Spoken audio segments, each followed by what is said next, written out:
Hello, my Ayurveda enthusiasts. I'm so glad to have all of you here for today's talk about Ayurveda. So, as we all know, Ayurveda is a science which is like an extremely ancient science, and it deals with the various principles of life and how to lead life in a healthy, happier way. Basically, it's an encyclopedia of healthy living, I can say, simplified version. And in a nutshell, it's just about those principles which guide us to an optimum health, physically, mentally, socially, and emotionally. Ayurveda believes that we are healthy when our body rhythms are in sync with the rhythms of the nature. So let's understand this. We as humans, as individuals, are what the nature is. So the nature has got 5 elements: earth, water, fire, air, and ether. And all these elements are also present in our body. And these elements are represented in our body in the forms of 3 bioenergies: Vata, Pitta, and Kapha. So these are the 3 bioenergies which are like the markers of our health. So when Vata, Pitta, Kapha, they are balanced, that is when we are healthy. And when there occurs an imbalance, that is when we are not so healthy, and we need to bring our body back to the balance. Now, it can be really confusing for somebody who is hearing these terms for the first time. So let's understand how these energies are represented in our body. For example, I decide to host a party, and I call up my friends. Hey, I'm hosting a party, and let's meet up on this weekend. So when I call my first friend, and he or she's like, hey, yes, I'm super excited, let's meet up for the weekend, and where's the party? And a lot of questions pouring in, and I could see that enthusiasm. Now the second set of people, when I call, I'm like, hey, I'm organizing a party and let's meet up. And the person says, oh, I have to look at my calendar, what I'm doing. Oh, I'll have to plan it, and where is it? I'll have to see the way, and some kinds of concerns coming up. Other kinds of people, other kinds of responses, what I get is, okay, I'll be there. And nothing else, And there are some kinds of people who are like, yes, I'll think about it and I'll get back to you. So these are the different kinds of responses what we see. And I assume that you also would have encountered all these different responses from all of your friends.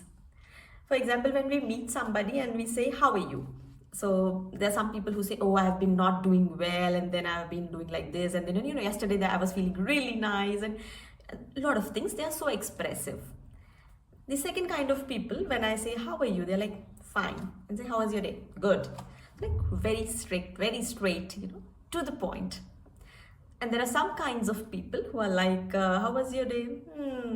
Not even uttering few words, So these are many more. These could be the expressions what we encounter in our daily life, and these are the different responses what we come across.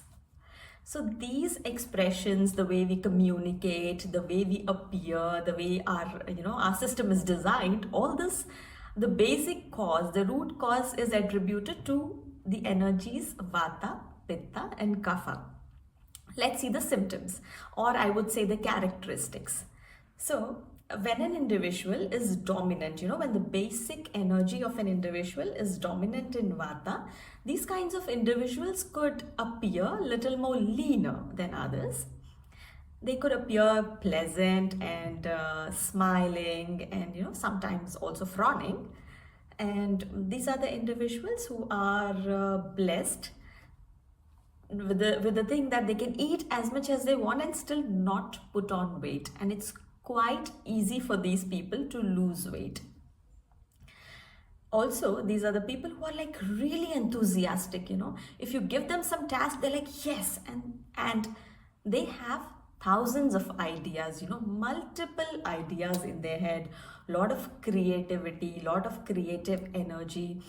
And these are the people who could, I can say that they would never be, sitting or chilling.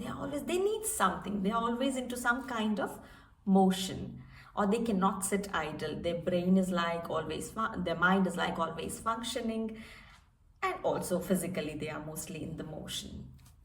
you would have come across some people who are like very restless, and it's very tough for them to sit idle. So these are these vata kind of individuals, and they're like they're hungry every 2 hours. They can be hungry every 2 hours. They could enjoy different meals, and these are the people who are like really up for trying something new.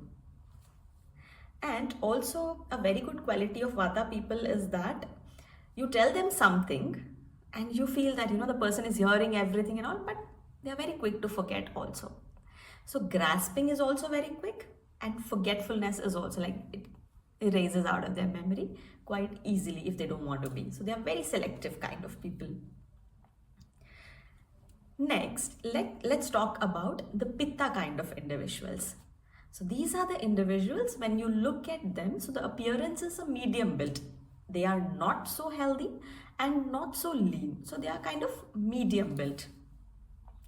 And these are the individuals who are like really sharp in their intelligence, and they have a very sharp intellect, quick responses, and good understanding. They know how to communicate. They are well disciplined. They are good into their communication skills, and also good convincing power. So these are the individuals who are basically more ambitious, and they are more adventurous, but they know the time. They are very punctual. They are very much oriented towards the place, time, and person. So these are the pitta kind of individuals. When we talk about their hunger, so it's like these individuals are the people who really get angry when they are hungry, and it's advisable for them to not stay hungry, because then it takes a toll on their temper. And these are the individuals who are very quick to get angry, but the positive part is that equally quick they come down from their anger. Now let's one more thing, talking about their weight. So these are the individuals who have the tendency to put on weight also very easily, and to reduce the weight also very easily, like minor workouts, and they can easily shed off the extra pounds from their body. Now let's talk about the third kind of individuals. They are the kapha kind of individuals. So like I said, these are the individuals who are like, who appear to be little slow into their actions, and appearance wise, if we see them, they are little more healthier than all the other categories of people. Little slow into their actions, but very sharp in their memory. They are blessed to have a good memory. They are blessed with a good immune system. Also, the health of the bones and joints is really good in case of kapha individuals. So these are the people who have a lot of stability in them.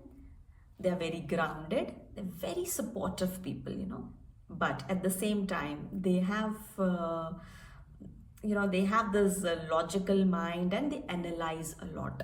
They analyze, and most of the times they are good in planning.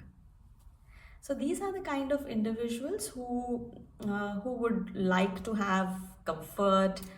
They wouldn't like to, go beyond their comfort zone, and they wouldn't like to try adventure, or they wouldn't like to, push themselves. They would rather be into their own space, comfortable mind, smiling, laughing, and enjoying the time. But also, yes, they are also very productive. These are the kinds of individuals, like even if they eat less, they have this tendency to put on weight, and shedding off the extra pounds could be a little more tricky. So they need to have extra efforts to lose their weight. These are the kapha kinds of individuals. So broadly, we come across these vata, pitta, and kapha energies. They are expressed in these kinds of ways in all different individuals. Now, it's not that a person can be only vata, or a person can be only pitta or kapha. We also find the combination of these energies. For example, a person can be, really lean and still can be like really ambitious, very sharp, and also these are combination of vata pitta or combination of pitta kapha, vata kapha. They can be multiple permutations and combinations, and a person can have all three of them as well. Like we all have all three of them, but it's about the expression of the dominant energy. So in a person, you can also see all the three energy symptoms. So this is talking about the basic nature, we call it as Prakriti in terms of Ayurveda. Now, what is the relevance in our everyday life? Of course, there is a lot of relevance, because sometimes we get envy, why my friend is able to lose weight and I'm not able to lose weight so quickly. So the reason is that the reason lies in, in our basic energies. And sometimes we are like so enthusiastic about something, we are like okay on the toes and we would like to do it, but when our partner or when our friend does not resonate with that energy, doesn't give that same efforts, we're like pissed off. How can it be, I'm doing so much and why the other person is not able to do so much? But then again, it's all about our basic energies. What if you are pitta and the other person is kapha? Definitely there would be little more, there could be some initial more time, there could be some resistance. So it's always the expression of these energies. See how beautiful it is, if we could understand the difference into these energies and into our basic makeup, then it avoids so much of conflict in our life. Our relationships could get better if we know, that these differences are because of our existential, the energies, Our communication could get better, our expectations would be, reasonable. So it does affect, when we have the knowledge of all this, we can use this knowledge to have a happier and healthy living. Of course, when we know that, we are more vata kind of individual, we are more pitta kind of individual or more kapha kind of individual, we can have our diet in accordance to that so that we are not into an imbalanced state. We can also maintain our everyday schedule in that way so that, our health remains optimum. So definitely this knowledge about knowing your basic energies could go a long way in contributing towards our optimum health. Now this was the talk about basic energies. Now let's see, these energies can also be imbalanced. For example, a vata individual does not always throughout his life remain lean. No, it's not like that. A vata individual can also become healthier, can also, become slow and sluggish. All this can happen, but when there is an imbalance. So as soon as there is an imbalance, the vata person's vata, pitta, kapha energies are imbalanced, the person also can gain weight, the person can also become sluggish, the person can also become slow into the actions, in the enthusiasm, in the motivation, and not have as many as creative ideas. So similarly, for a pitta individual can become extremely lean, and the pitta individual can go a little slow in grasping, little slow in communication. All this can happen when the energies are imbalanced. Similarly, for kapha, a kapha individual could quickly lose weight if the pathological state is present. So this is all about the basic nature Prakriti and the pathological present state, that is the Vikruti. I hope this makes sense to you. Okay. Ayurveda believes that health is not just about physical health, and health is not compartment, that this is physical compartment in health, this is mental compartment of health, this is social, this is emotional. No, it's not like that. It's everything is mixed together. They are all interconnected. All the disorders are psychosomatic in origin.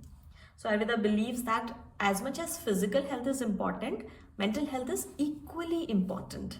And all these are together. A person can look physically absolutely fit, but if the person has racing thoughts or anxiety or palpitations or some kinds of fear in the mind, that is not obviously every time seen on the face. But yes, a person is struggling through some imbalances.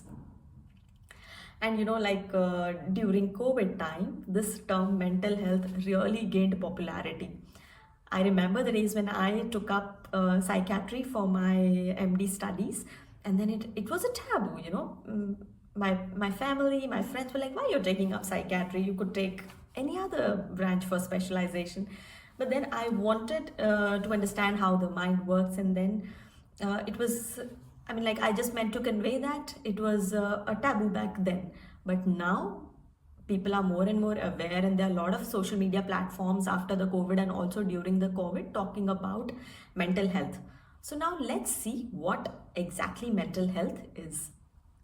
So Ayurveda believes that mental health is that we are having a good mental health if we as an individual can identify our own potentials, if we can work fruitfully, productively, if we can contribute something to our society, and if you are able to manage the everyday stresses of life.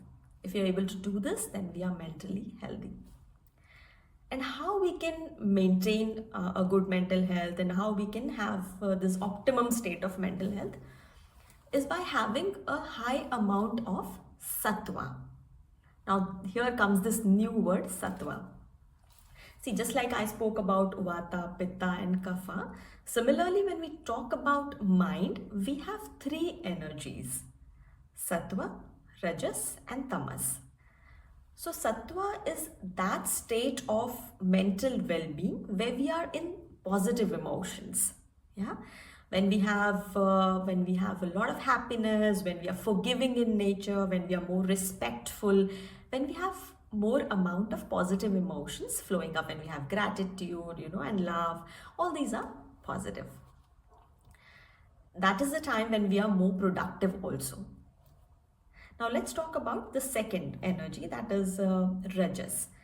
So rajas is there are times when you're like really anxious and you're very restless. We get a lot of fear, we get some kind of anxiety, we get negative emotions which make us rethink our decisions, which are it appears like we have constant tabs opened in our head, multiple tabs opened in our head, and our mind is juggling and jumping from one tab to other. So that state, or feeling like we have thoughts on loop. So all this kind of state of mind is due to the high amount of rajas at that moment. Let's see the third energy, that is tamas. You must have experienced that when we are tired or when we have a lot of food, and then how we are like drowsy, and there are times when we are like too much into this inertia mode that we wouldn't like to do anything, and we would postpone our tasks and we would be like, okay, let's do it tomorrow. Or the tamas energy is high when you have undigested food material in your food, or when you have toxins present in our gut. So all this state of inertia and the state of slowness is due to high amount of tamas energy into our body. This is most of the times also linked to the intake of dead food, non-vegetarian diet, or not consuming healthy diet. This is not the optimum state of functioning of mind. So the best state of mind and the most optimum functioning state of mind is the sattvic state. And we can prevent lot of mental disorders. We can prevent a lot of mental ailments and pre-mental ailment conditions if we can maintain high amount of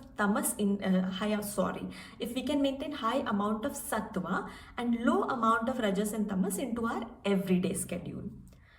Now the question arises, if it is so easy, how can we do it? Yes, absolutely, we can do it. The first is having a healthy lifestyle, Make sure that you're following a scheduled lifestyle. You maintain the biorhythms, your clock, your wake up cycle, sleep cycle, food eating habits, everything is in sync with the nature. For example, we wake up as the sun rises and we sleep after like 2-3 hours after the sun sets. Maintaining the biorhythms, we can have another video about biorhythms separately, so let's continue with this. So this is how we can maintain a high amount of sattva in our life, having fresh fruits and green leafy vegetables, including multiple colors in our diet, having fruits which are of multiple colors, having the diet, having your food which includes all the six tastes, and having a freshly cooked meal, not using refrigerated products, not using stale food or overly cooked food. All this contributes to a healthy high state of sattva. There are also few things like yoga, meditation, what we can do. Now here I have a question for you. I know I cannot see your answers, but I would like you to think about it. Have you observed when we are angry, what happens to our breath? Think about it. When we are sad, what happens to our breath?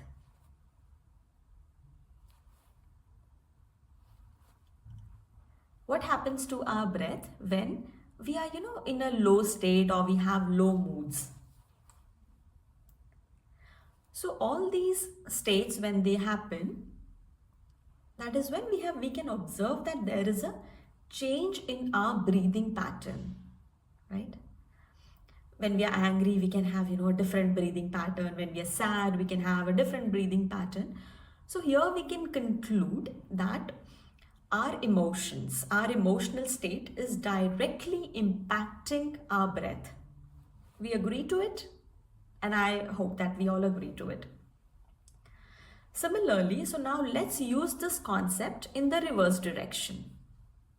In the way that why not to use our breath to manage our emotions? Make sense? Yes? Yes. So this is a very subtle link. We can use our breath to manage and treat our own emotions. It is in our hands. So let's learn how we can do it. There are few breathing practices. If we do them every day, that is when we can actually have balanced state of emotions. See, it's not that you will not be stressed. It's not that you will not feel, sad, or it's not that you will not feel frustrated.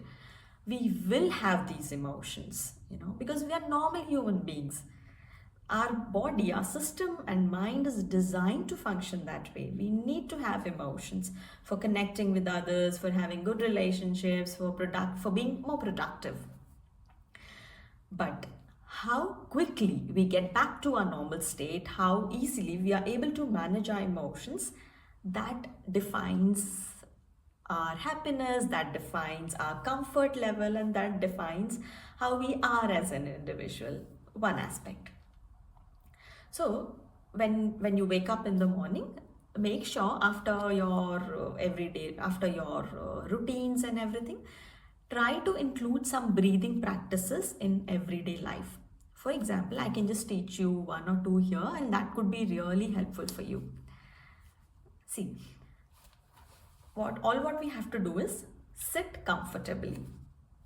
Drop your shoulders. Keep a fake smile on your face. That's very important. You must have a fake smile on your face, and close your eyes. Let's do it together. Now, imagine that your body is a balloon. Yeah? So we are imagining that our body is a balloon. What happens in a balloon, So when we take air in, the balloon expands. And when we exhale, when the air is released from the balloon shrinks. So that is what we have to imagine in our body.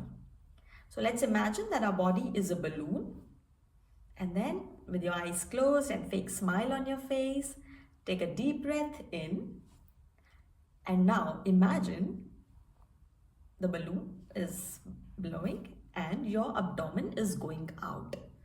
To feel that, you can also keep one hand on your belly and one hand on your chest. So now breathe in and feel that your abdomen is going out. Deep and slow breathings. Now breathe out and feel that the abdomen is going inwards. I hope you could do it. So let's all do it for 5 times together.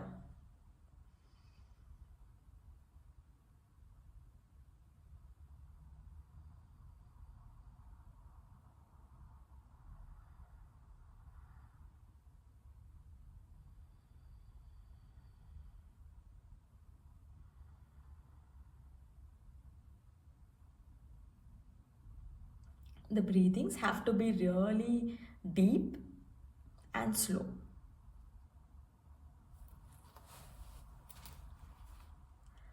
So you can practice this as a prophylaxis, like to have a good mood throughout the day.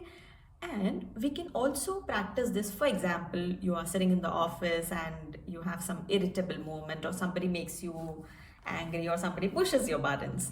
So then you can just take your time out. Do this for 10 breathings. It will just take less than 1 minute of your time. Do it for 10 breathings, and there you go. You will feel much more settled. So this breathing is known as abdominal breathing, and we can all practice this. But have you observed that, when we are breathing in, our abdomen goes out, and when we are breathing out, abdomen goes in? Don't you think that we have been practicing opposite throughout our life? Just observe it. Yeah. You can include it in your everyday practice. I'll just share an incident. When I was younger, in my childhood, I always used to feel that, I always had this thought that how people could remain healthy, back then in 5,000 years back or 4,000 years back, when there was no, the medical science was not so developed, and there was no blood picture, there was no MRI, no CT scan, no USG. How people could maintain their health and how people could remain healthy? This question was always bugging me. I got the answer to this when I studied Ayurveda. So when I studied Ayurveda, I got to know that Ayurveda has its own diagnostic tool, which is termed as pulse diagnosis, Nadi Pariksha, pulse diagnosis. So wherein we keep a hand on the pulse, the Ayurveda doctor keeps hand on the pulse, and then tries to evaluate these energies, Vata, Pitta, Kapha, which are present throughout the body. So then these energies are checked in all the organs in our system, and then it is discussed, these energies and the health state is discussed with the patient.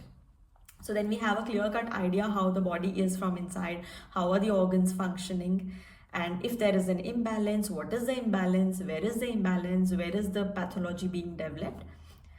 So then these kinds of the health markers are discussed with the patient, and based on that, a proper healthy lifestyle, diet, and certain herbs are prescribed to get these energies back to balance. So how amazing, it's such a non-invasive technique. The doctor puts hand and checks the health and gives lifestyle tips and diet, herbs to maintain this health. You can read more about Nadi Pariksha, or you can learn more about Nadi Pariksha in the following video.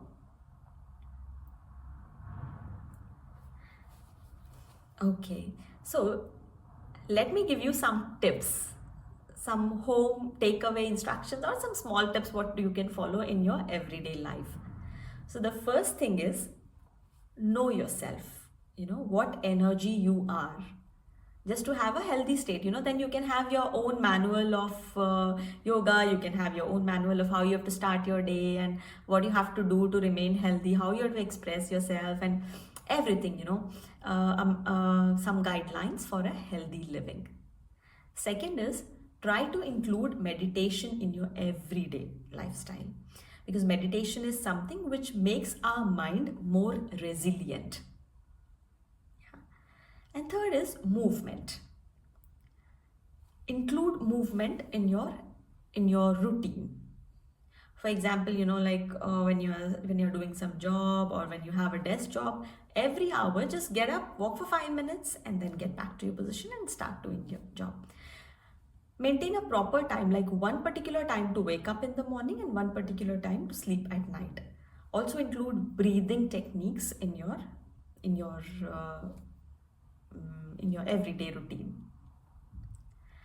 I hope this session gave you some information about Ayurveda, and I would love to connect to all of you again. See you again in the next sessions. Have a wonderful day and wishing you all wonderful health. Bye. Do widzenia.